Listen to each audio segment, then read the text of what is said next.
The Cask of Amontillado by Edgar Allan Poe. The thousand injuries of Fortunato I had borne as I best could, but when he ventured upon insult, I vowed revenge. You, who so well know the nature of my soul, will not suppose, however, that I gave utterance to a threat. At length I would be avenged. This was a point definitely settled, but the very definitiveness with which it was resolved precluded the idea of risk.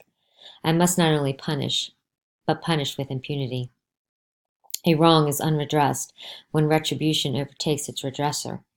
It is equally unredressed when the avenger fails to make himself felt as such to him who has done the wrong. It must be understood that neither by word nor deed had I given Fortunato cause to doubt my good will. I continued, as was my wont, to smile in his face, and he did not perceive that my smile now was at the thought of his immolation. He had a weak point, this Fortunato, although in other regards he was a man to be respected and even feared. He prided himself on his connoisseurship in wine. Few Italians have the true virtuoso spirit. For the most part, their enthusiasm is adopted to suit the time and opportunity to practice imposture upon the British and Austrian millionaires. In painting and gemmery, Fortunato, like his countrymen, was a quack, but in the matter of old wines he was sincere. In this respect I did not differ from him materially. I was skilful in the Italian vintages myself, and bought largely whenever I could. It was about dusk, one evening during the supreme madness of the carnival season, that I encountered my friend. He accosted me with excessive warmth, for he had been drinking much. The man wore motley. He had on a tight-fitting part-high striped dress, and his head was surmounted by the conical cap and bells. I was so pleased to see him that I thought I should never have done wringing his hand. I said to him, "My dear Fortunato, you are luckily met. How remarkably well you are looking today! But I have received a pipe of what passes for Amontillado, and I have my doubts." "How?" said he. "Amontillado? A pipe? Impossible! And in the middle of the carnival?" "I have my doubts," I replied, "and I was silly enough to pay the full Amontillado price without consulting you in the matter. You were not to be found, and I was fearful of losing a bargain." "Amontillado? I have my doubts. Amontillado?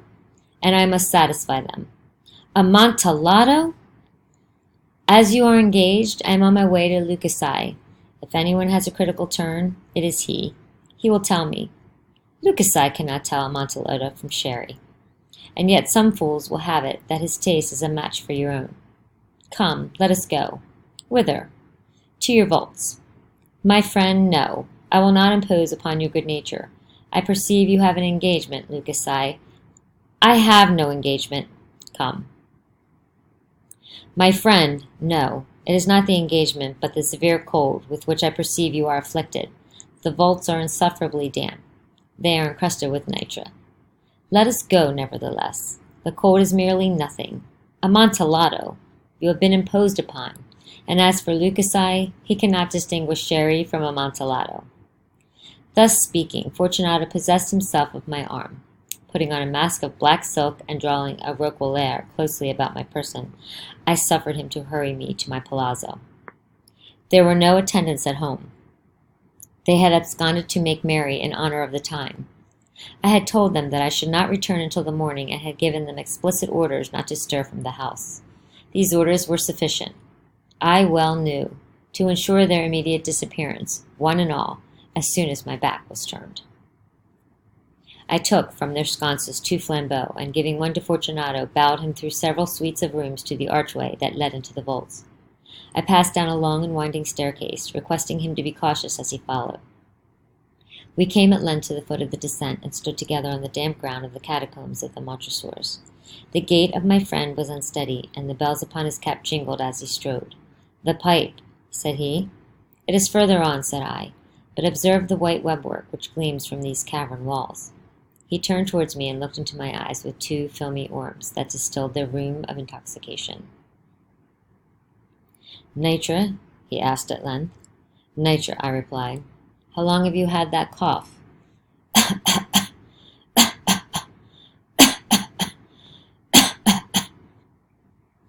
My poor friend found it impossible to reply for many minutes. "It is nothing," he said at last. "Come," I said with decision, "we will go back. Your health is precious. You are rich, respected, admired, beloved.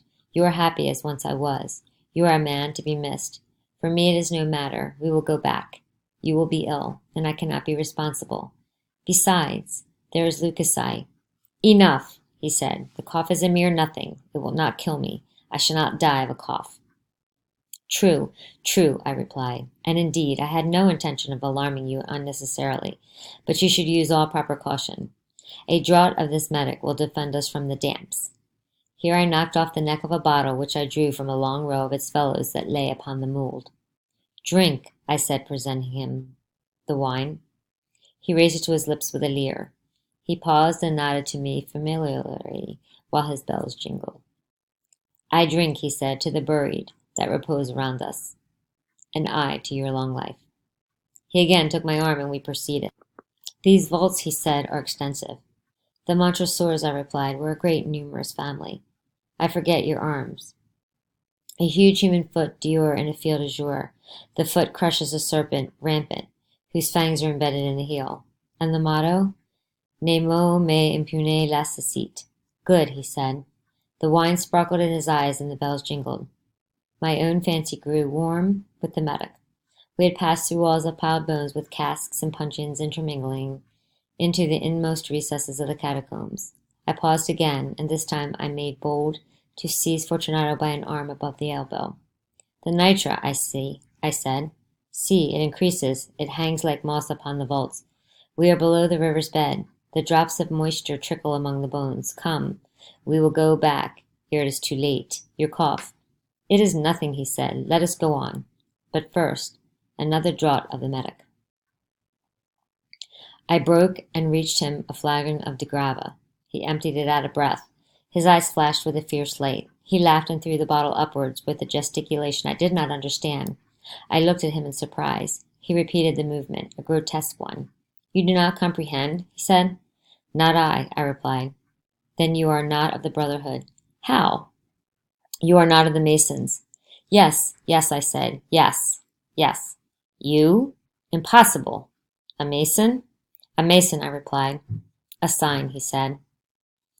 "It is this," I answered, producing from beneath the folds of my roquelaire a troll. "You jest," he exclaimed, recoiling a few paces. "But let us proceed to the Amontillado." "Be it so," I said, replacing the tool beneath the cloak, and again offering him my arm. He leaned upon it heavily. We continued our route in search of the Amontillado. We passed through a range of low arches, descended, passed on, and descending again, arrived at a deep crypt in which the foulness of the air caused our flambeaux rather to glow than flame. At the most remote end of the crypt there appeared another less spacious. Its walls had been lined with human remains piled to the vault overhead, in the fashion of the great catacombs of Paris. 3 sides of this interior crypt were still ornamented in this manner. From the fourth the bones had been thrown down, and lay promiscuously upon the earth, forming at one point a mound of some size. Within the wall, thus exposed by the displacing of the bones, we perceived a still interior recess, in depth about 4 feet, in width 3, in height 6 or 7. It seemed to have been constructed for no special use in itself, but formed merely the interval between 2 of the colossal supports of the roof of the catacombs, and was backed by one of their circumscribing walls of solid granite. It was in vain that Fortunato, uplifting his dull torch, endeavored to pry into the depths of the recess. Its termination, the feeble light, did not enable us to see. "Proceed," I said. "Herein is the Amontillado. As for Lucasite—" "He is an ignoramus," interrupted my friend, as he stepped unsteadily forward, while I followed immediately at his heels. In an instant he had reached the extremity of the niche, and finding his progress arrested by the rock, stood stupidly bewildered. A moment more, and I had fettered him to the granite. In its surface were 2 iron staples distant from each other about 2 feet horizontally. From one of these depended a short chain, from the other a padlock. Throwing the links about his waist, it was but the work of a few seconds to secure it. He was much too astounded to resist. Withdrawing the key, I stepped back from the recess. "Pass your hand," I said, "over the wall. You cannot help feeling the nitre. Indeed, it is very damp. Once more, let me implore you to return. No? Then I must positively leave you, but I must first render you all the little attentions in my power. The Amontillado, ejaculated my friend, not yet recovered from his astonishment. True, I replied, the Amontillado. As I said these words, I busied myself among the pile of bones of which I had before spoken. Throwing them aside, I soon uncovered a quantity of building stone and mortar. With these materials, and with the aid of my trowel, I began vigorously to wall up the entrance of the niche. I had scarcely laid the first tier of my masonry when I discovered that the intoxication of Fortunato had in a great measure worn off. The earliest indication I had of this was a low moaning cry from the depth of the recess. It was not the cry of a drunken man. There was then a long and obstinate silence.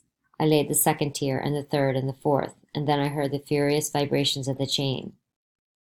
The noise lasted for several minutes, during which, that I might hearken to it with the more satisfaction, I ceased my labors and sat down upon the bones. When at last the clanking subsided, I resumed the trowel, and finished without interruption the fifth, the sixth, and the seventh tier. The wall was now nearly upon a level with my breast. I again paused, and holding the flambeau over the mason work, threw a few feeble rays upon the figure within. A succession of loud and shrill screams, bursting suddenly from the throat of the chained form, seemed to thrust me violently back. For a brief moment I hesitated. I trembled. Unsheathing my rapier, I began to grope with it about the recess, but the thought of an instant reassured me. I placed my hand upon the solid fabric of the catacombs and felt satisfaction. I reapproached the wall. I replied to the yells of him who clamored. I re-echoed. I aided. I surpassed them in volume and in strength.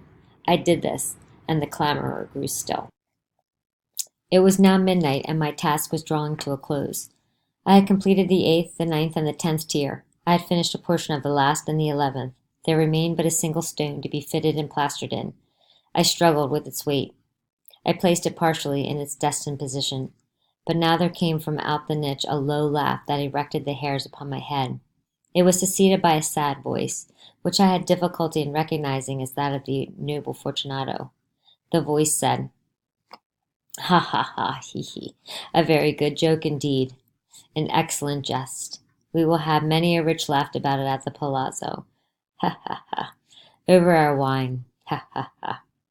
"The Amontillado," I said. "Ha ha ha, ha ha ha. Yes, the Amontillado. But is it not getting late? Will not they be awaiting us at the palazzo, the Lady of Fortunato and the rest? Let us be gone." "Yes," I said, "let us be gone." "For the love of God, Montresor." "Yes," I said, "for the love of God." But to these words I hearkened in vain for a reply.